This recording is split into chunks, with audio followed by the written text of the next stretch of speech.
Pacquiao again. What were your impressions of Manny when you first saw him fight, and how has he really grown over the years? Well, I built this gym, and my trainer Eddie Fudge told me not to do it because it will be a headache. He says don't. He said don't do it. It's like not a good investment. And so I says, well, you never know when the next Muhammad Ali's going to walk through your doors, right? So like I'll get first choice if someone good walks through those doors. So one day Manny Pacquiao walked through that door right there, and I was doing mitts with somebody else in the ring, and he asked me, he said, I hear you're good in the mitts, can we do some rounds? I said, yeah, sure. So he came up, and after one round, I went to my people, I said, wow, this guy can fucking fight. And then he went to his manager and says, we have a new trainer. After one round, it was, I'm so happy I built this gym, because without this, Pacquiao and I would have never met. So it was the greatest day of my life. I mean, he absolutely changed my life completely. He, the great fighter, great 8-time world champion. I don't think that'll ever be duplicated. I don't think in our lifetime, I don't think we're going to see another 8-time world champion. So. You never seen him fight before he showed up here, huh? I didn't even know his name.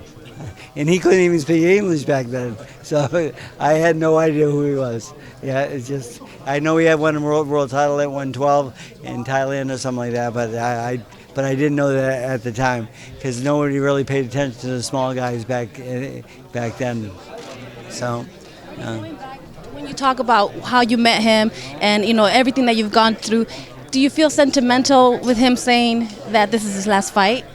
Well, it doesn't upset me, but it makes me a little bit sad. I will miss him if it's his last fight, but we'll be friends forever for sure, and he's a big part of my life. So, I mean, I can go see him in the Philippines only because he's paid me enough money so I can buy a ticket. So, I mean, buying a ticket to the Philippines isn't that much of a problem anymore, and that's because of him, because he's such a generous, nice person. We've seen him focused, fast, powerful, kind of like when he was knocking out the competition a few years ago. Would you be surprised if he stopped Bradley in this fight? No, I won't be surprised, no. I think he can, and I think he should. But that's I'm trying to bring back that fire in him a little bit, to be a little more aggressive and so forth, and it finally came yesterday. He did exactly what I wanted him to do yesterday, and he was throwing punches with bad intentions, and it's the first time I've seen that in a long time.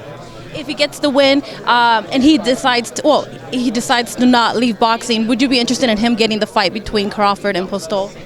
Oh yeah, I mean we've already been offered Crawford, and I said yes to Bob already on that one. So, but there's nobody in the world that he's going to duck. I mean, there's even talk about him fighting Canelo at this point, and I really don't mind that fight either. I mean, I know he's bigger, but man, he does well with big guys, and he boxes. He's fast. He'd have to fight a very tactical fight, but I mean, there's nobody out there that I'm scared of with Manny Pacquiao. Nobody. We know he's not scared, and we know boxing is a business, but if it was up to you and you could decide one more fight for him, who would that fight be with? Would it be Canelo or somebody else? Mayweather. Freddie. One more against Freddie right over here.